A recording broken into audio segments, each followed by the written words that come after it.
ये हमें वेक्टर दिए हुए हैं।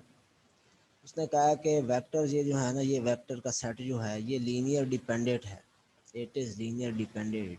It is linear dependent. ठीक है। फाइंड के, फाइंड के जो है ये फाइंड करके दे। ठीक है। तो इसका सबसे आसान और शॉर्टकट तरीका जो ये है कि आप क्या करें, क्योंकि उसने बता दिया है कि ये जो वेक्टर हैं ये क्या है, लीनियर डिपेंडेंट हैं। तो इसको हम इस तरह कर लेते हैं,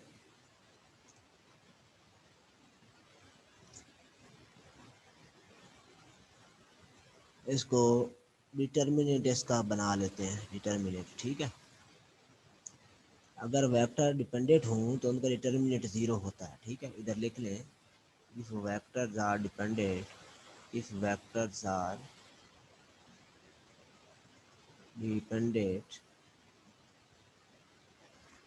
ठीक है, ये सही आसान तरीका है। डिपेंडेंट देन उनका डिटर्मिनेंट ज़ीरो होगा, देन देयर डिटर्मिनेंट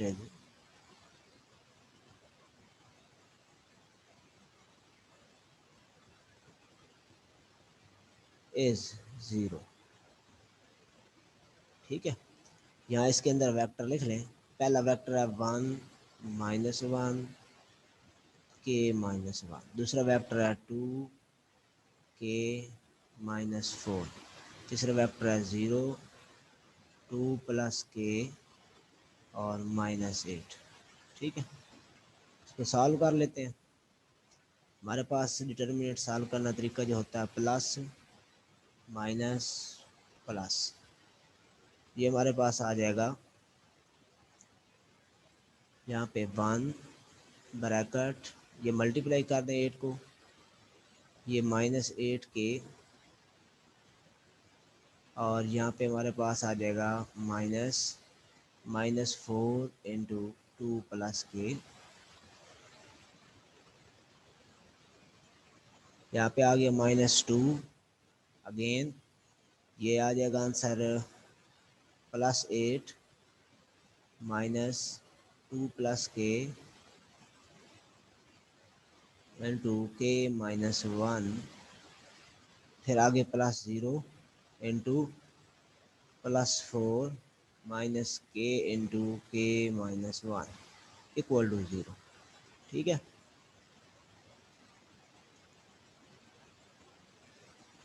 अब इसमें ये सॉल्व कर लें -8 के, ये -4 को मल्टीप्लाई कर दें, ये बन जाएगा -8 -4 के -2 ब्रैकेट 8 माइनस, जहाँ मल्टीप्लाई कर दें 2 के -2, फिर के को मल्टीप्लाई कर दें के² -के, और ये सारा ज़ीरो हो जाएगा इस ज़ीरो की वजह से, ये इक्वल टू 0 आ गया। आंसर आ जाएगा हमारे पास -8 के +8 +4 के, फिर -2 8 -2 के +2 -के² +के इक्वल टू 0। मज़ीद सॉल्व कर लें -8 के +8 +4 के और -16 +4 के और -4 +के² और -2 के इक्वल टू 0। सॉल्व कर लें इसको, तो ये 2 के² सिंपली करके शुरू में लिख लें पहले। -8 के +4 के -4 के आंसर आएगा, -4 के से +4 के कैंसिल हो जाएगा, ये सारे हो जाएंगे कैंसिल। अच्छा, आगे आ जाएगा हमारे पास -2 के, और फिर मज़ीद हमारे पास बाकी जो रकम आ जाएगी वो आ जाएगी, ये -4 है और ये -16 है, -20 में से 8 आप प्लस करें तो आपके पास -12 आ जाएगा, ये इक्वल टू 0 आ गया। ठीक है, अब इसमें 2 कॉमन कर लें तो बाकी बच जाएगा हमारे पास, इम्प्लाइज दैट 2 कॉमन करने से के स्क्वायर माइनस के माइनस 6 इक्वल टू 0। ठीक है, 2 कैंसिल हो जाएगा, बाकी इसको सॉल्व कर लें, ये आ गया के स्क्वायर माइनस के माइनस 6 इक्वल टू 0। इसके फैक्टर बना लें, के स्क्वायर -3 के प्लस 2 के माइनस 6 इक्वल टू 0। ठीक है जी, तो मज़ीद ये के कॉमन हो जाएगा, बाकी आ जाएगा के -3, यहाँ से 2 कॉमन आ जाएगा तो के -3 इक्वल टू 0। तो यहाँ से के इज़ इक्वल टू 3 आ जाएगा और के इज़ इक्वल टू -2 आ जाएगा। ये हमारे पास इसकी 2 वैल्यूज़ आ गए। ठीक हो गया जी। इस तरह से नेक्स्ट क्वेश्चन है question number 7।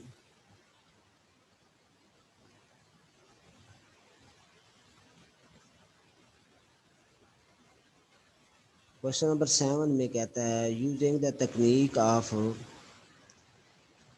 casting out the vector which are linear combination of the other, find linear independent subset of the given set। कहता है कि आपके पास ये सेट दिया हुआ है एक बड़ा सा, इसमें से आपने देखना है कि कौन कौन से वेक्टर जो हैं वो लीनियरली इंडिपेंडेंट हैं। 1, -3, 1 और 2, 1, -4 और -2, 6, -2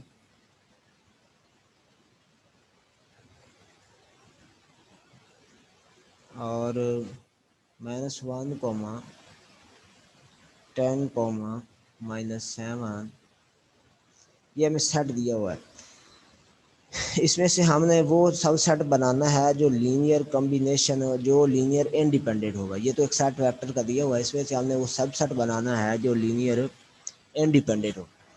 अब यहाँ पे अपना क्वेश्चन करने के लिए दो तीन बातें जो है ना वो आप जेन नशीन कर लेंगे। नंबर 1, वेक्टर लीनियर डिपेंडेंट जो वेक्टर होंगे वो आपने कैंसल आउट कर देने हैं। ठीक है, ठीक है, एक वेक्टर हो, दो हो जो लीनियर डिपेंडेंट होंगे तो उनमें से अगर 2 वेक्टर लीनियर डिपेंडेंट हैं तो उनमें से एक आपने कैंसिल आउट कर देना। ठीक है, डिलीट कर देना। ठीक है, अगर 2 vector, if 2 vectors are linear dependent, if 2 vectors are linearly dependent,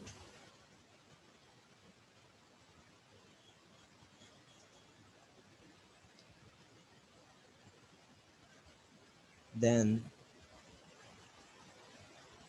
one of them delete from set। ठीक है, इसी बात को आप आगे बढ़ा सकते हैं। अगर 3 वेक्टर लीनियर डिपेंडेंट हैं, ठीक है, या कोई एक वेक्टर 2 वेक्टर के को कम्बिनेशन करके आप लिख सकते हैं तो वो भी लीनियर डिपेंडेंट कहलाता है। ठीक है, तो उसमें से भी आप जो मतलब जो लीनियर डिपेंडेंट वेक्टर होगा, अगर 2 हैं तो एक कैंसिल कर देना है। अगर 3 बन रहे हैं, 2 को हल करके तीसरा निकाल सकते हैं तो फिर तीसरा आपने कैंसिल कर देना है। जो लीनियर डिपेंडेंट वेक्टर होगा वो आप डिलीट कर देंगे, तो बाकी जो सेट बच जाएगा वो आपके पास लीनियर इंडिपेंडेंट का होगा। ठीक है, अब लीनियर डिपेंडेंट का हमें ज़बानी भी कुछ पता चल सकता है, वो अभी आप देख लें। फॉर एग्जांपल आपके पास एक वेक्टर दिया हुआ है 2, 6, 8। ठीक है, और एक वेक्टर आपको दिया हुआ है 1, 3, 4। अब यहाँ से हमें कैसे पता लगेगा कि ये लीनियर डिपेंडेंट है कि नहीं है? लीनियर डिपेंडेंट वो होते हैं जो स्केलर मल्टीपल हों, स्केलर मल्टीपल। एक इसका ये शॉर्टकट तरीका है देखने का। ठीक है, तो इसमें से आप अगर देखें तो ये जो वेक्टर लिखा हुआ है ना ऊपर, ये वाला, ठीक है, इसको अगर आप देखें तो इसमें से अगर मैं 2 कॉमन करूँ बनेगा 1,3,4। ठीक है, तो इसमें से 2 कॉमन करें तो आपके पास ये बन जाता है, या इसको अगर मैं 2 से मल्टीप्लाई कर दूं तो ये ऊपर वाला आ जाएगा। इट मीन्स ये वेक्टर जो हैं आपस में लीनियर डिपेंडेंट हैं। ये क्या है, लीनियरली डिपेंडेंट। समझ आई बात की जी? कैसे पता चल जाएगा कि वेक्टर लीनियर डिपेंडेंट है जी? No sir.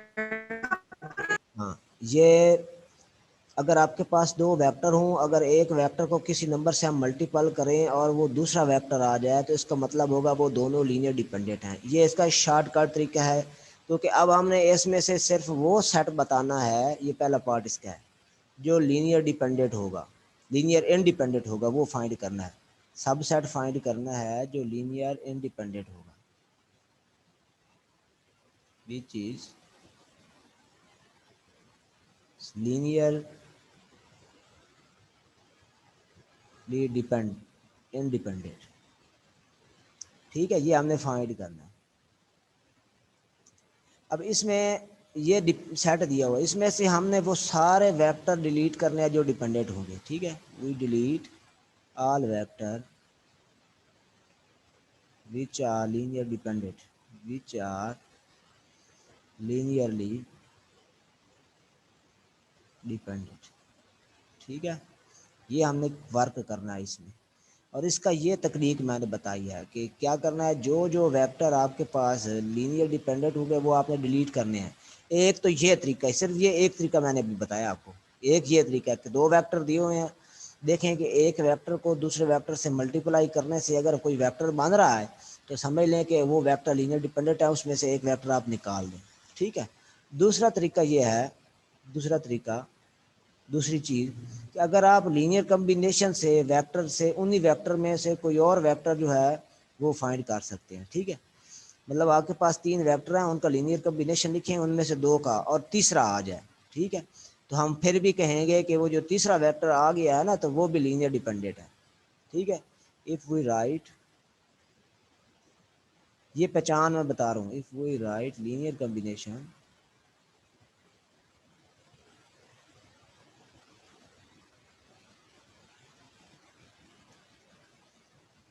if we write in linear combination one vector from set of other vector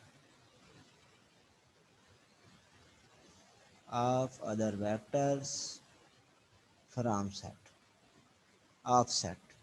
ठीक है जी, तो सेट में से ही आप मतलब मिसाल के तौर पे एक ये वेक्टर लेते हैं, इस वेक्टर को एक साइड पे रख लें, बाकी सारे दूसरी तरफ रख लें, लीनियर कम्बिनेशन बना के देखें, अगर वो बन जाए तो समझ जाए कि ये भी क्या था, लीनियर डिपेंडेंट था, तो इसको भी डिलीट कर दें। ये जो चीज़ें हैं ये आपको चेक करने में मदद देंगे स्टेप, कि चेक कैसे पता लगेगा कि लीनियर डिपेंडेंट हैं कि नहीं है। ये 2 बातें आप अच्छी तरह ज़हन नशीन कर लेनी है।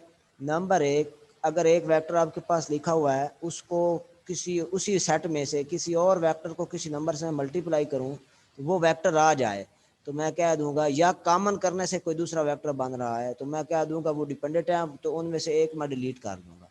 अब फिर जो बाकी बात जाएंगे उसमें इसी तरह चीज़ को देख लें, अगर उसमें ये नहीं समझ आ रही तो फिर लीनियर कम्बिनेशन बना के देख लें।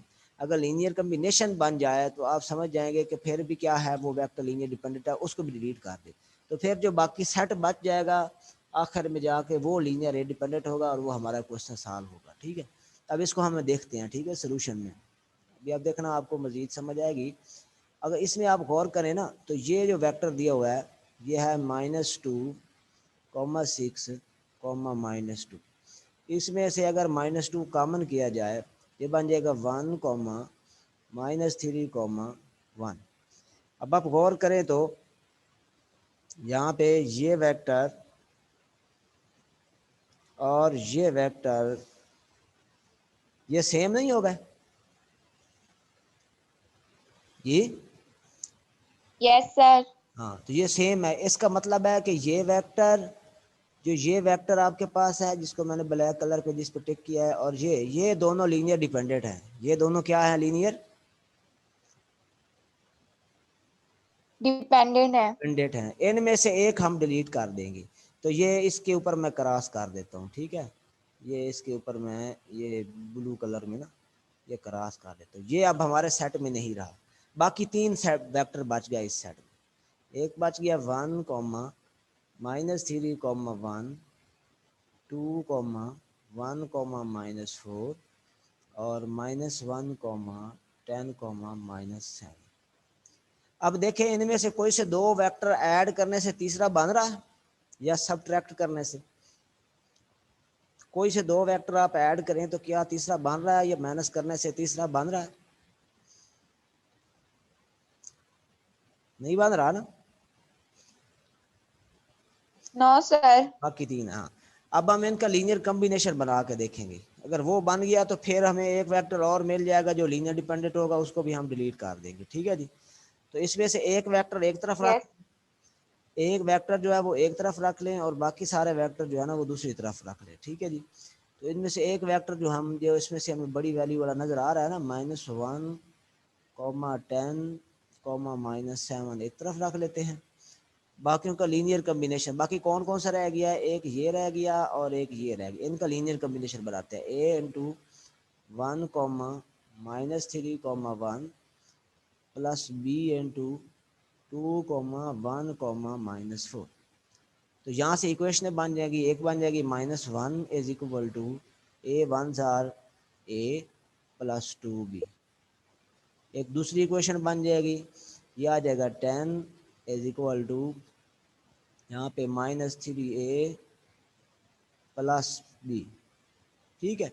तो यहाँ से हम a और b की वैल्यू आसानी से निकाल सकते हैं, तो हम निकाल लेते हैं।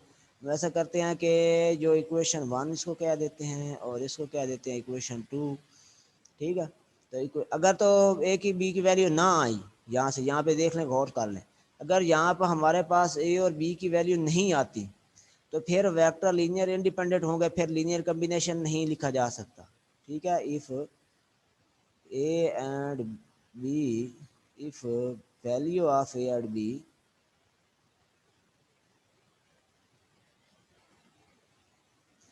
ठीक है can not be find, find करते हैं ना पता लग जाता है, then it then vectors are, फिर ये सारे vector, then all vectors are linear independent,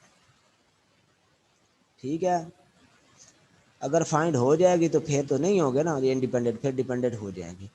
तो यहाँ से इसको सॉल्व करें जरा। इक्वेशन 1 को मैं ऐसा करता हूँ ना, मल्टीप्लाई कर देता हूँ। आप इक्वेशन 1 को मल्टीप्लाई कर देता हूँ 3 के साथ, ठीक है। इक्वेशन 1 को मल्टीप्लाई कर गया 3 के साथ और इसमें मैं ऐड कर देता हूँ इक्वेशन 2 को, इम्प्लाइज दैट।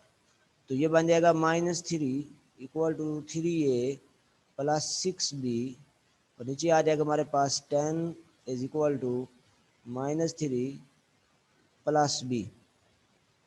ये a से a कैंसल, यहाँ पे बच जाएगा हमारे पास 7, ठीक है। और यहाँ पे आ जाएगा 7b, तो b की वैल्यू आ जाएगी हमारे पास 1, ठीक है।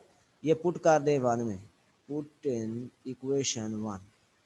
इक्वेशन 1 में इसको पुट करें तो ये बन जाएगा -1 इक्वल टू a प्लस 2 इधर जाके माइनस हो जाएगा, a की वैल्यू आ जाएगी -3। तो a और b की वैल्यू मौजूद है, ठीक है। तो इसका मतलब है कि ये जो वेक्टर है जिस पर मैं ये ब्लैक कलर कर रहा हूँ, अब ये जो वेक्टर है ये लीनियर डिपेंडेंट है, ये लीनियर डिपेंडेंट है। ये इनका लीनियर कॉम्बिनेशन बना के लिखा जा सकता है। बात समझ आई है? अगर ए और बी की वैल्यू आ गई है तो इसका मतलब है कि ये लीनियर डिपेंडेंट है वेक्टर, ये वाला जिसको ब्लैक किया मैंने, जिसका इसको लीनियर कॉम्बिनेशन बना के लिखा जा सकता है, ठीक है। तो ए की वैल्यू यहाँ पे कितनी आई है हमारे पास, ए की वैल्यू हमारे पास आई है -3, यहाँ पे पुट कर देता हूँ ऐसे करके सिर्फ दिखाने के लिए। और बी की वैल्यू हमारे पास आई है 1, ठीक है जी। ये ऐसे। तो अब हमारे पास ये वेक्टर भी डिलीट आपने कर देना, इसको भी मैं क्रॉस कर देता हूँ। ठीक है जी, ये भी क्रॉस हो गई। बाकी रह गया सिर्फ दो वेक्टर। ठीक है जी, ये जो दो वेक्टर बाकी रह गए हैं, यही जो आपके पास बाकी सेट आएगा, यही लीनियर इंडिपेंडेंट होगा, क्योंकि ये बाकी जो दो हैं ये एक दूसरे के मल्टीपल नहीं हैं, इनमें से कोई कॉमन करके दूसरा नहीं बनाया जा सकता, इसलिए ये क्या है, लीनियर इंडिपेंडेंट है। ठीक है, ये जो सबसेट है लीनियर इंडिपेंडेंट है, लीनियर इंडिपेंडेंट, ये हमारा आंसर आ गया। ठीक है जी, इस तरह अगला सवाल देखें आप। अब इसमें दूसरा पार्ट है, तीसरा पार्ट है, तीन चार पार्ट हैं, एक पार्ट और इसका मैं कर दूं।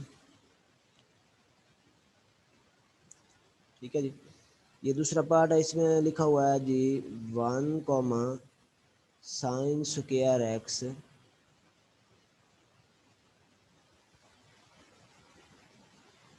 Sign square x comma cos 2x comma cos square x. ठीक है जी,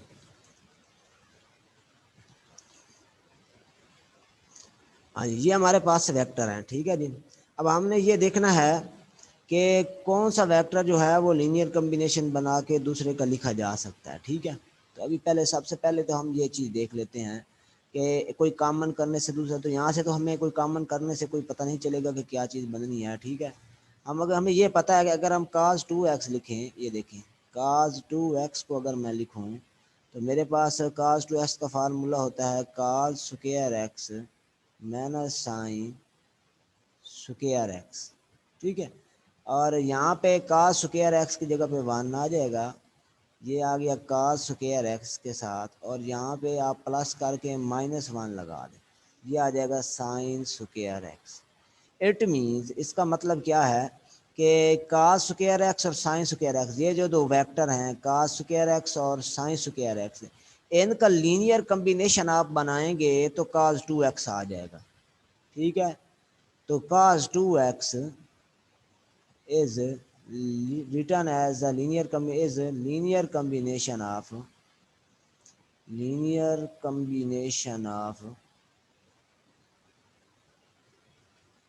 किस किस का, cos स्क्वायर x का और sin स्क्वायर x। ठीक है, तो पता ये चला तो cos 2x है, ये लीनियर डिपेंडेंट है, इसको मैं डिलीट कर दूंगा, ये इसको डिलीट कर दिया। ठीक है, बाकी मेरे पास जो रह गया वो लिख लेता हूँ 1 comma sine square x comma cos square x.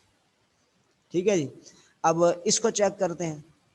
अब इसमें अगर आप साइन स्क्वायर एक्स देखें तो ये इक्वल होता है, फार्मूला इसका 1 माइनस काज स्क्वायर एक्स। ठीक है, तो 1 इसी तरह रहने दें और इसके साथ 1, और यहाँ पे plus -1 into cos square x. तो यहाँ से आपको ये पता चला कि आपके पास जो वेक्टर है साइन स्क्वायर एक्स, ये लिखा जा सकता है 1 और कास स्क्वायर एक्स के लीनियर कॉम्बिनेशन से। ये 1, ये वाला 1 आ गया, और ये दूसरा वेक्टर आ गया कास स्क्वायर एक्स, ये हम लीनियर कॉम्बिनेशन बनाएं तो साइन स्क्वायर एक्स बन जाता है। ठीक है, तो यहाँ पे लिखें sine square x is linear combination of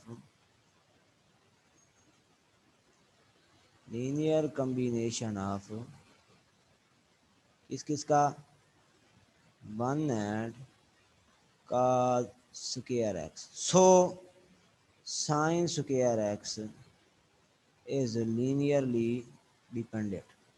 बाकी हमारे पास जो रह गया वो सेट रह गया, फिर इसको भी डिलीट कर देंगे यहाँ से। ठीक है, इसको भी यहाँ से डिलीट कर देते हैं, ये भी डिलीट हो गया, बाकी रह गया सिर्फ 1 कॉमा काज स्क्वायर एक्स। अब काज स्क्वायर एक्स को आप किसी तरह से 1 नहीं बना सकते, 1 को किसी तरह से काज स्क्वायर एक्स नहीं बना सकते। ठीक है, तो आपके पास ये जो सेट आया, इट इज़ लीनियरली इंडिपेंडेंट।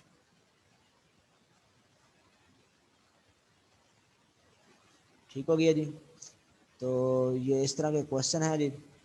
इस तरह पार्ट नंबर 3 है, पार्ट नंबर 4 है, इसमें 3-4 पार्ट हैं जी, 3 पार्ट ही हैं। ठीक है, तो तीसरा पार्ट आप लोग खुद कीजिएगा। ओके जी।